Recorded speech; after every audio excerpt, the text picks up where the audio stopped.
Okay, good afternoon, brother and sister of Dhamma.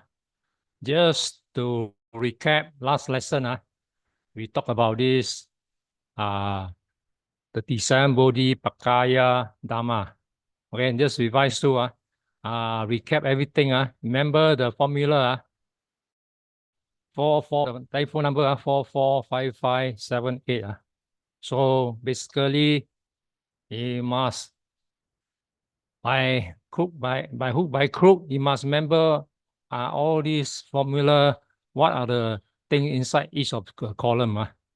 So we have 4 foundation of mindfulness, then 4 right endeavors, 4 bases of psychic power, and then the 5 controlling faculty, 5 powers, 7 factor of enlightenment, and finally the 8 noble eightfold path. Okay, so all of you, I know it's difficult, but you have from this very day to from last session, you start picking up. So by sometime next year, I think in March, you should able to recall everyone instantaneously. So any one of them appear, ask you, you should able to answer. Okay. So this is a recap of last lesson we cover. So today lesson, lecture 2, will cover the 4 sainthood. Okay. Then after finished everything, Brother Ko will do his presentation of what he tried attempt on the last session, the presented question. So those taking exam, every one of you, every session will need to do your presentation, so you can't escape. If you miss it, then the following session you have to do presentation. Okay, so this only way force you to learn. That's why now the presentation, I mean you write in essay, you need to have a good introduction to capture examiner attention. Then you present your this content in this typical order, and then make it clearly stateable to examiner. Then finally you have a good conclusion. So if you have such a kind of presentation, easily, if not hit 20 mark or 20 and below lah. So don't try to write a few lines, expect 20 mark. No way. So this is more toward university level. So you all need to do hard work, different from your earlier years. So need to improve on that.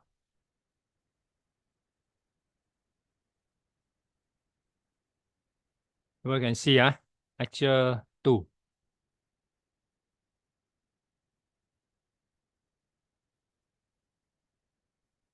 Today we will cover the way to Nibbāna. Actually, it's covering the 4 stages of sainthood.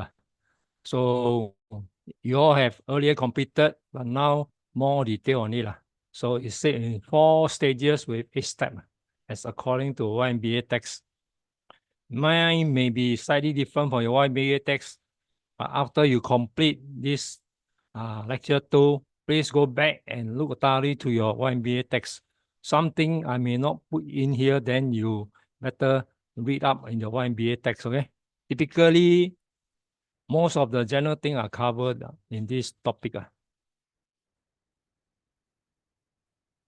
So, as you all know, what is Nibbāna? There are many kinds of things you heard about the term Nibbāna. So, to say Nibbāna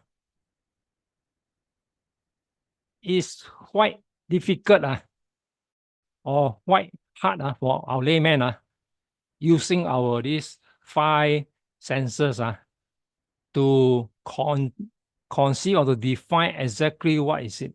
So until you reach that level of attainment, then you yourself can experience it, and then you only can feel it yourself and enjoy it. Because for us laymen, we are very, very far away. So we still need to use the words to put it. So in terms, it's a thing of positive. I mean, everything is true and precise, very absolute. And also absolute term. That means very clearly when you attain that kind of state. Only Arahant, no Arahant. We no level to say which person is an Arahant. Whoever is an Arahant. So Arahant, the term, please don't simply people say that guy is an Arahant. There's no way we can judge. Only an Arahant can judge an Arahant. Okay? Normally, those Arahant standard, nobody, they will keep quiet. No, they won't even review themselves. So according to this monk Naya Tiloka, he defined the term, Nibbāna constitute the highest and ultimate of all Buddhist aspiration. So if you are Buddhist practitioner, we try in this life or after many life to get this ultimate goal, because that's what you become Buddhist for. Right? Buddhist has an aspiration to end all suffering. So when reach Nibbāna, there's totally cease of all suffering.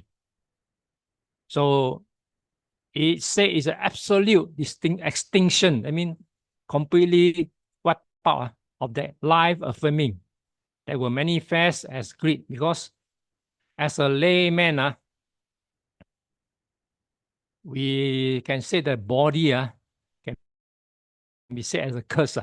So this body, as this called, as long as in samsara you have this greed, the hatred, the evil roots, greed, hatred, and delusion roots. Okay, these three evil roots will forever linked to our this samsara. So any moment when you are off guard, then you will be hit by any of these three roots. And convulsively clinging to existence. When you live as human being, nobody want to die early, okay? Existence. Everybody want to live until 99, okay? Nobody, you ask any Tom, Dick, and Harry, whether they want short life, okay? Even these not to insult them, some of Christian, they claim that how good is God. When they claim until the point that they are so fantastic, one of my teacher always poke them. I said, if so good, then why you wait? Go lah, now go and enjoy your God, right? So when it comes to this really reality, whether you really stand good, please go, straight away go and join them. What for you come and suffer, right? And then therewith also the ultimate and absolute deliverance from all. That's an important thing about Nibbāna. When you reach Nibbāna, you have no more future rebirth. Then you don't come back samsara. You don't even have a chance to go to heavenly or all that kind of stuff. And old age, disease, and death, and from all suffering and misery. So as long as we have a body, that means we'll go through this process. Okay, you want it or don't want it, each and every day, the cell keep changing, and we go through this suffering. Right? Birth, then you got old age. If not, you get hit by disease, cancer, heart attack, or whatever disease. And then you come to, especially those above 60, death is calling on us any moment. Okay? It's only how your productive karma remaining to survive the next couple visit. For those above 60, they estimate they have about 8,000 days left. So really not much. So depend on your karma. Your karma, productive karma no more. You have to face it. This is reality of life. Nobody can escape. So this is a problem when you're having a physical body. Okay, we are subject to all this. So the Encyclopedia of Buddhism define it. It's a general highest spiritual attainment in religious culture. So that's a motive of every Buddhist to achieve that goal. In everything in life, we need to have a goal. So similar thing in Buddhism, our goal is to attain Nibbāna. So this word, Suman Bonan of Buddhism, I mean the highest highest attainment. This is a word for, actually it's a French word. It means the supreme bliss and the highest ethical idea and the ultimate spiritual goal of every Buddhist. This is what define Nibbāna. Okay? So when you have this kind of question come out, you must give an introduction of what is Nibbāna. Okay?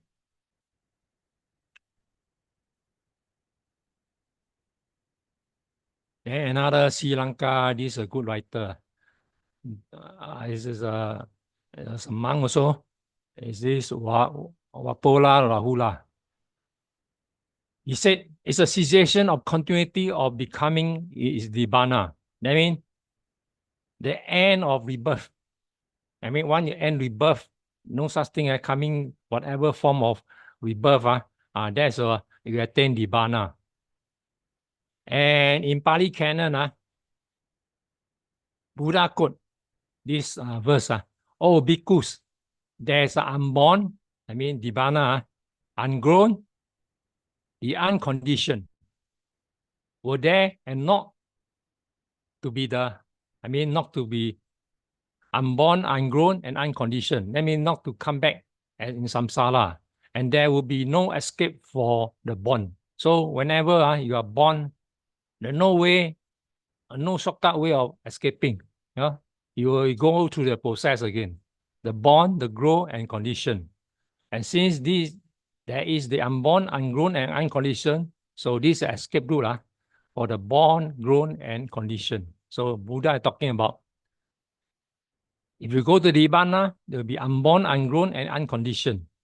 If you come back samsara, you have the opposite. Okay, so that's why Buddha discovered the truth of this. It's only when we understand this, we feel the sick of having this cursed body. This cursed body will have to go through all this suffering.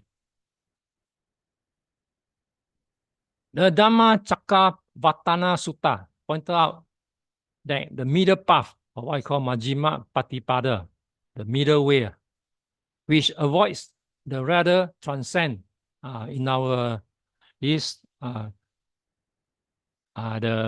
first sutta when Buddha preached to the five ascetic, he talked about these two extremes.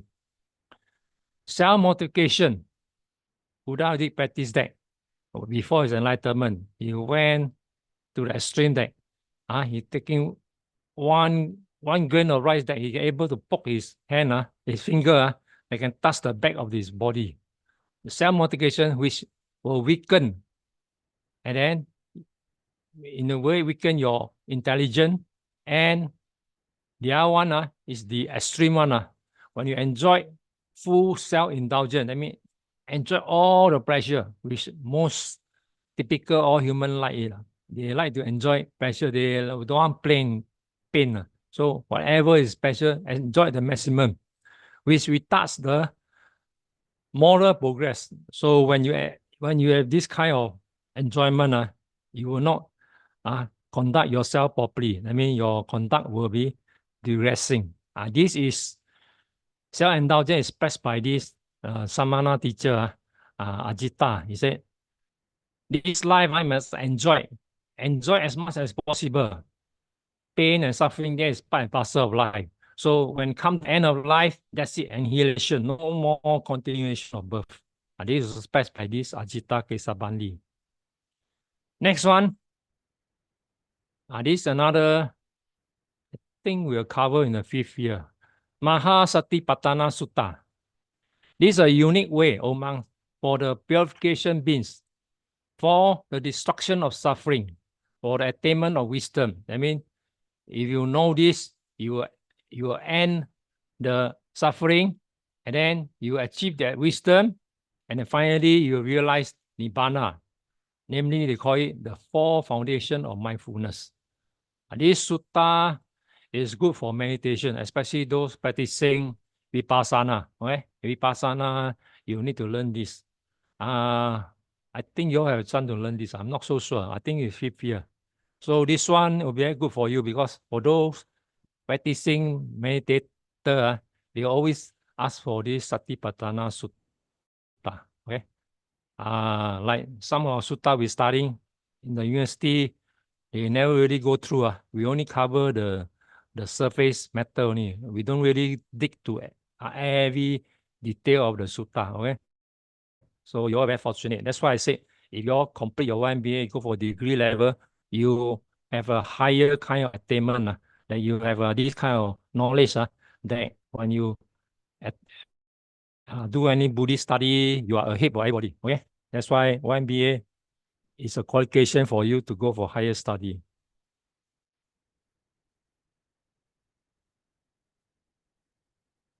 Then question come. Why lay people disadvantage over the bhikkhu? Bhikkhu renounce, there's a reason for that.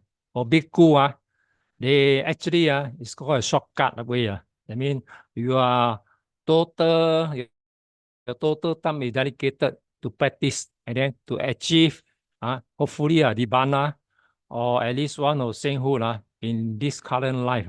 So that's why people renounce as a bhikkhu just for this fast path, or what you call fast track. That's why bhikkhu, for those who are really practicing, we should salute them because they really renounce from lay life and totally commit to achieve this goal of Nibbāna. So when you are a lay people like us, bonds and obligation, where your family, you have a lot of problems, especially family. You have family, you have kids. Once you have kids, you have a lot of obligation.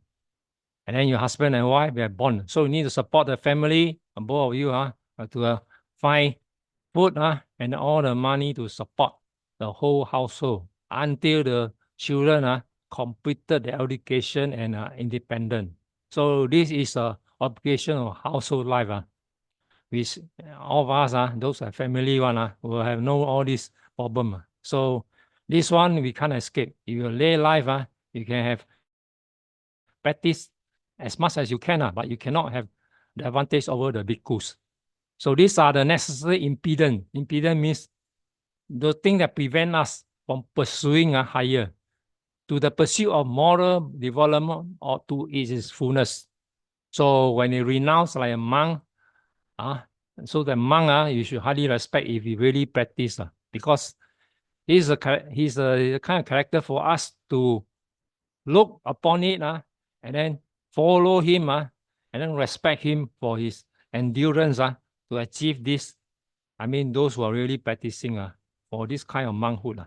So if you study the Vinaya rule, that's why if the monk live up to the Vinaya rules, this monk solely and highly reverence to him. Okay. So the enterprising devotee discern the reality, renounces the household of life. So if you are one of a kind, then you will prepare to be a monk. And you become a homeless recluse as a bhikkhu in the order. So homeless, that means your property, your money, whatever you have, all have to give away. Okay. So you live like a homeless life.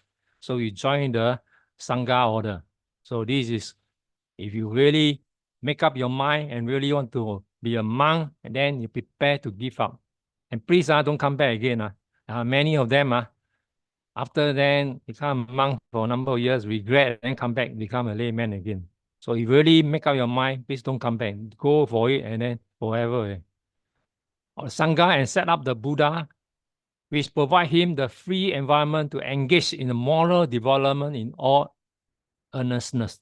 I mean, when you become one of the Buddha, we call it the Buddha son, or what I call disciple. So you will be doing all the highly purely high virtue that you surpass all the lay people. Okay, that's how a monk should behave. They are very much better than lay people. Okay, they won't get angry easily. Okay, a monk cannot get angry. You see a monk get angry, then question mark already. So the bhikkhu or bhikkhuni has to perform a strict code of monastic discipline. So remember, the monk 217, right? And the nun 333 something 300 something. So if you are one of them, you will follow this range of rules. Even a single rule you break, you have to confess.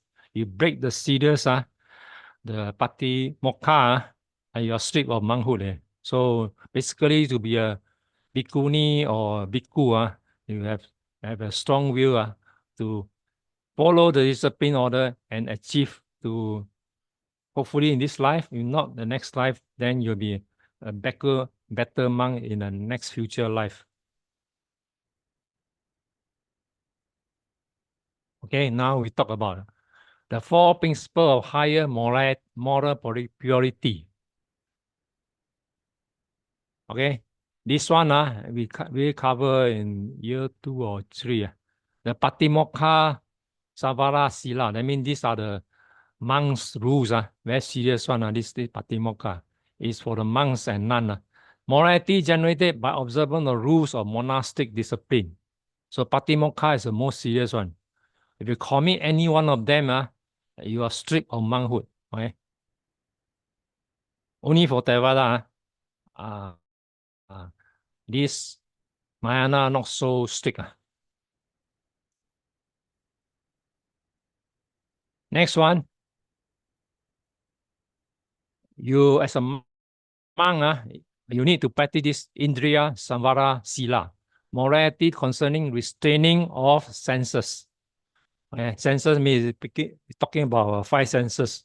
So, as a layman, we tend not to be so strict on our 5 senses. But as a monk, everything they're doing, every moment, what the five senses are guard at all time. So, any of them, like the grip for food, when you're hungry. So, time not to eat, you have to be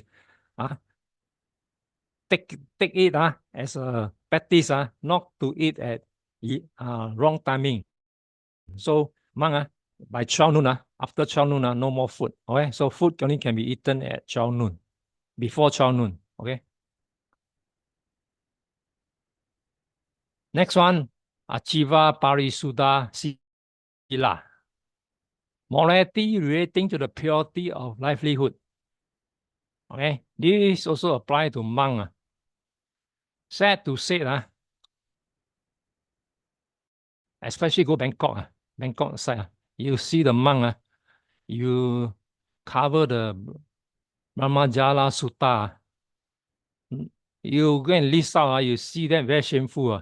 They practicing all the livelihood is for those people like doing feng shui one, doing, and this monk also doing it. So one of my friend in Thailand, he the kind of the faith one, never study through. So when you know these Vinaya rules, in Brahmajala Sutta, monks that practice all this called feng shui or doing that magic, whatever thing, or whatever household problem you can settle, or husband and wife divorce, and then see the feng shui of the house, all that.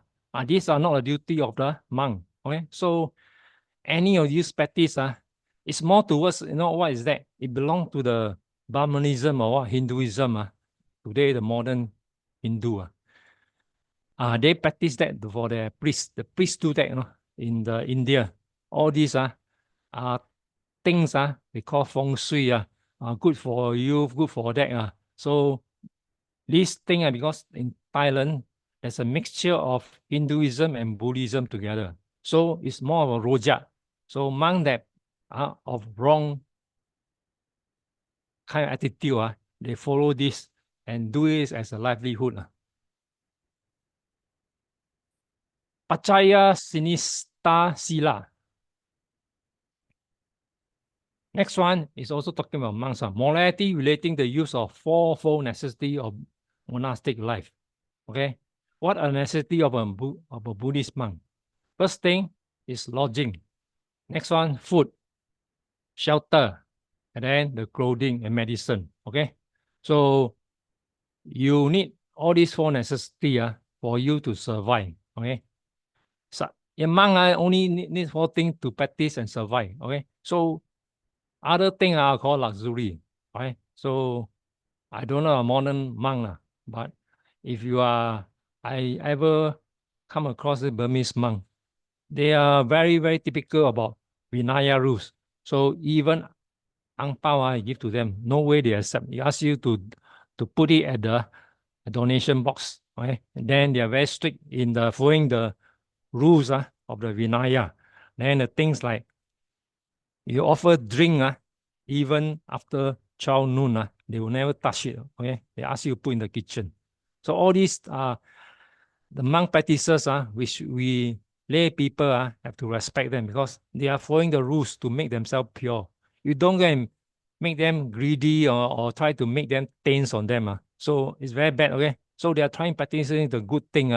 Please, as a lay people, you must understand this. Don't make them become greedy or become tainted. Okay, so this is a very important as a lay person when you're doing offering. Next one, further practice of Nibbāna, the purity of morality. Next one, moral purity, concentration, tranquil meditation, purity of knowledge, and the vision of path. So this is the way the monk practice in order to each and every day to get closer to Nibbāna. So monk typically, I think most of the monk, but I don't know about modern monk now. But most of the monk, the target is to achieve in this current life for at least a liberation, okay? In some sort. If you are very hard to get Nibbāna, but at least can get a Sotapanna. So we lay people also can become a Sotapanna if we practice really pure to ourselves. I mean, answer our truth right in the heart. You answer yourself. Then at the same time, your practice, you should know yourself where you are qualified. Nobody can judge you on. Only you can know how pure are you. Okay, so these are things which the monk practicing from the day until their last breath.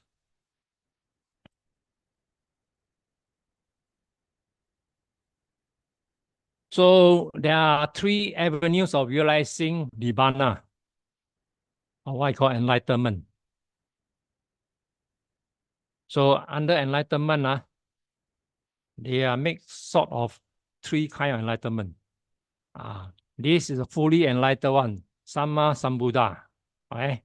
This one is belong to the Buddhahood one. So those want to be a Buddha, you must be of that Buddha kind of standard. Okay, so that are only catered for certain people. So the next Buddha will be the Maitreya Buddha. Okay, he's been practicing and waiting for the next round to come around. So I don't know. The Chinese already start praying to him. He hasn't even been born to the current world. Next one is independently or private enlightenment one, or what I call Pacceka Buddha, or what I call private Buddha. These are Buddha that gain enlightenment to Buddha Buddha status, but they cannot teach. They only know how to get enlightened themselves only. They are not able to teach anyone. So according to the sutta and the text, the Pali Canon text, it said this Buddha cousin, Devadatta, is a bad guy. Upon his release from the hell, and he born as a next human, he was able to practice that and attain as a private Buddha, okay, a private enlightened one. It's Pacceka Buddha. Next one is attainable by us, okay, normal disciple. It's called Savaka Buddha or Arahant. So when he attains Arahant, you are no more rebirth. So this is a state we can aim for at any of our future existence. Hopefully, the way we practice, we're able to attain that. So the way to Nibbāna represent as a sequence of 4 stages. Okay, we'll go through later. 4 stages of from the Sotapanna to Buddhahood, and each consisting of 2 steps. So altogether making 8 steps. Okay, we'll go through later. So 4 stage is referring from Sotapatti right to the Buddha. Here's it. Ordinary beings, people like us, is capable of arrangement by a single spiritual ascent. So you can't say sunset, we are unable. If you are high aspiration, this life, if you are pure enough and high attainment, you should able to achieve it too. Okay, only you yourself know. So you need the requisite skill, application, and also your karmic potency. I mean your karmic, whether your karma ripen or not. So when your good karma ripen, then you can't escape it. So you will able to achieve it. So the path may be traversed in 2 or 3 or 4 stages, depending on individual merits of the striver on the path. So this thing depend your individual practice. So this one, you yourself should know truly about yourself. So how your practice, you have the kind study and at the same time practice and also with meditation, you should able to achieve it in no time.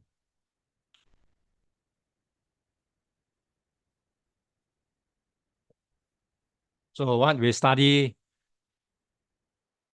this afternoon, we will cover this what called the Aryan path.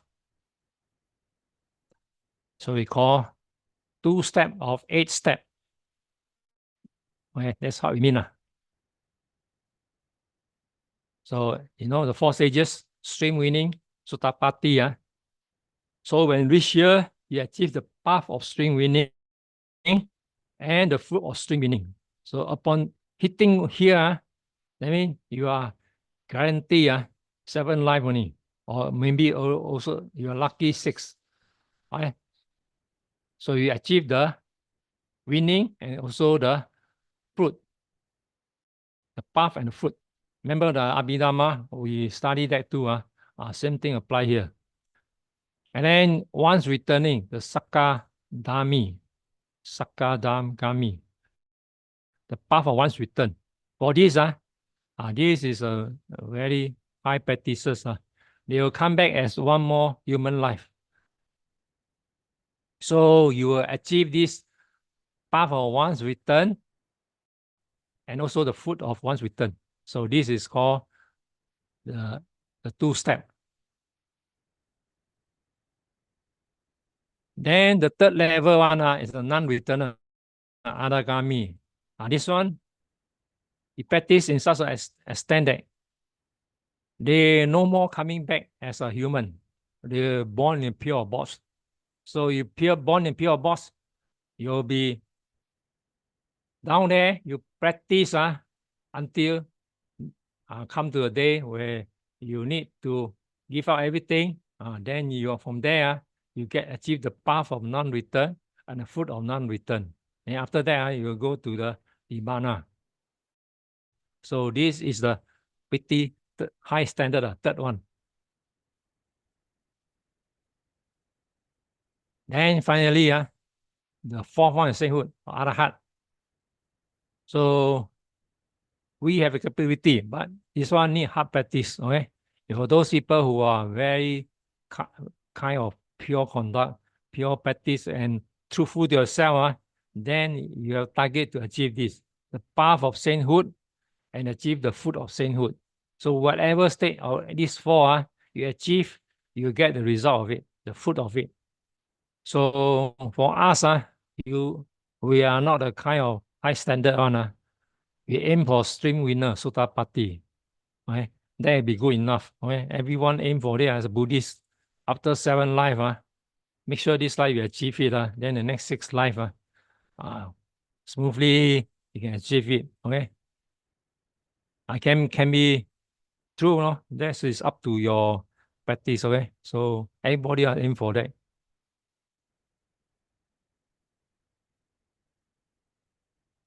And then you come to the types of individuals who attain respective stages. What is that? The word Putujana, you also know, it refers to these ordinary people, worldling who is yet to attain the state of Aryan path. We are called Puthujjana until we attain to the state of Sotapanna. Then we say we are higher level. If not, we are called ourselves Puthujjana. Then Sekha, what I call 20. Any of the 7 individuals at different level prior to attaining arahantship. This one talking, you coming to Sotapatti. So you are a training state. So after your 7th life, you will get arahantship. These are aseka, I mean, of arahant standard.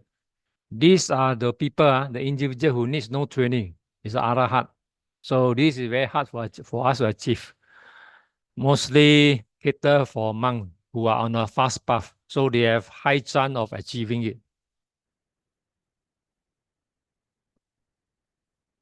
So there are a 7-fold grouping of noble disciples as follow.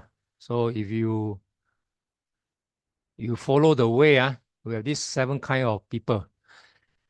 The faith devotee, Sada Nusari, faith, those based on everything based on faith. Faith to the Buddha, faith to the Triple Gem, so on, so on. And then the faith liberated one, Sada Vimuta. This one is a kind of faith that hoping for liberation. And then we have the third kind, the body witness, Kaya Sakati. And then fourth one, Bowe, liberated one, Ubato Bhaga Vimuta. Then the Dhamma devotee, based on called Dhammu Sari, based on Dhamma. And then the next one, the vision attainer, Ditthipata. Then the 7th one, the wisdom liberated one, Pana Vimuta. So if you want to know more, please go to this source. These are type of individual who can attain different stages. Okay, your time can go to this Dhamma wheel. It will tell you about all this.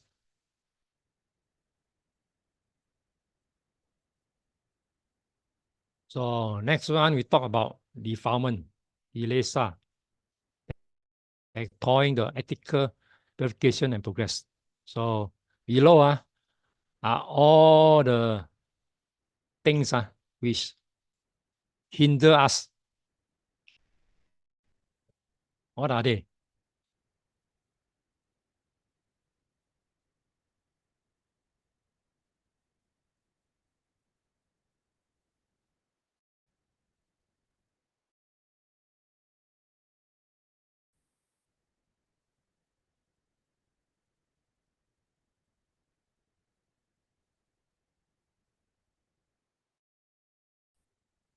First one is the 5 hindrances.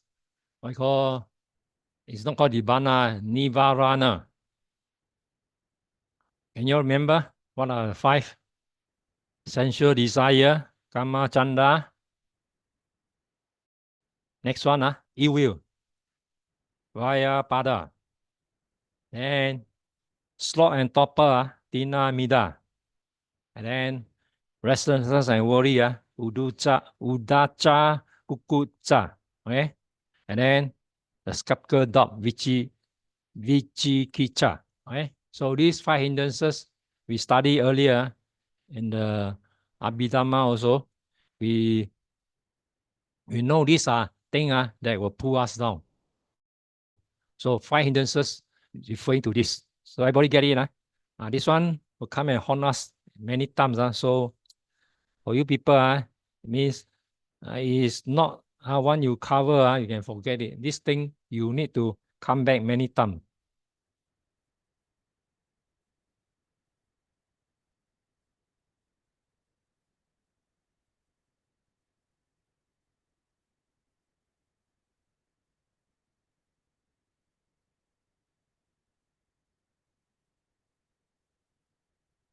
Next one, the four intoxicant, or what you call asava. So asava means it's a karmic predilection or karmic propensity in Buddhism. It's a kind of defilement, what you call the cankers, the mental defilement of sensual pleasure, craving for existence, ignorance, all these are those canker which prevent us from achieving to the higher state. Okay, so all these are so-called things that pull us down. So remember, asava are cankers, referred as sensual pleasure, craving for existence, ignorance. Okay, and there's a thing that pull us down for this called asava. And then 10 factor, sama yo jana. I know you go through, you all have to go through yourself. The 10 factors, remember, we earlier completed. So these 10 factors, I also think that pull us down. So all these things, this whole obstacle, hurdle for us to clear.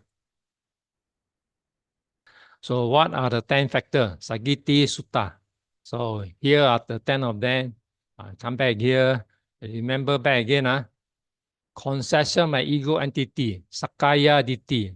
You have high ego about I, the big I. This is called ego entity. And then perplexity of what I call cyclical doubt. Vichitta. Earlier one, we also have the hindrances. So this is another 410 factors. And then next one, attainment to rights and richer. Silabata Panamasa, right and richer. In Buddhism, especially Theravada, we try to avoid as much as possible because right and richer will never help us to progress. In a way, it regress to our practice. Okay? But for this Mahayana one, they put very high emphasis on right and richer. Okay? That's why, especially, they concentrate, especially for the deaf. Okay? The deaf, 7 months, the Qingming, 3rd month of the moon, they will conduct all these rituals. But in actual Buddhism, Buddha is against rights and rituals. Buddha also wouldn't want to practice this because it's of no help to our end suffering.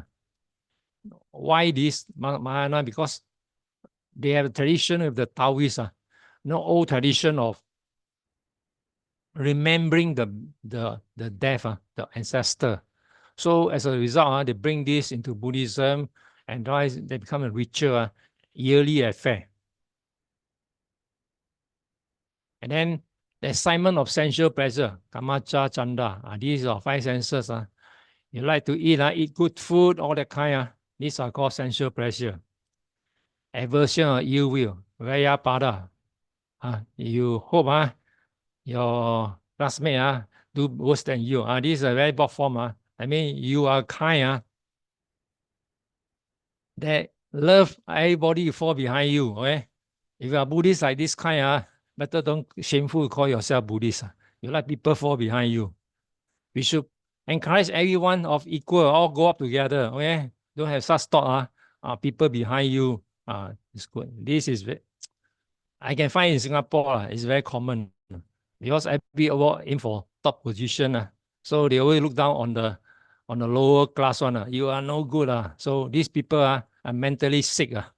So they always like to see people behind them, and then this is kind of ill will. And then craving for form. You like to be born in the heavenly world. Besides this, there are people who wish to be born in Rupa because Rupa Raga, I mean, in the those Dhamma world, in the form that they can enjoy a long life, then longer than human. Okay, this is another sort of craving. That's why we don't also wish to go heaven also. Heaven also another form of suffering. And then craving for formless, arupa raga. Those born without the kind of form. Okay, no form. Just a mind. That's another sort of craving also. And then conceit, mana. They like compare people, compare. This is another bad thing. Then 9, agitation or restlessness, udacha. Some people, nothing better to do, become restless and then get agitated, and also all kind of bad things will arise to you. So this is very bad. So my teacher always say, when you are restless, go and read your Buddhist book, right? You'll calm you down. Okay? Read with understanding, don't just plainly read a storytelling. Then another avijja, this one you also know. So these are the 10 factors which member it will come and haunt you again. Remember the more formula to remember all these 10 of them. Okay, now we come back to the main path. I think we stop for a while. My voice start having problem. Okay, rest for 10 minutes. We come back at 2. Okay.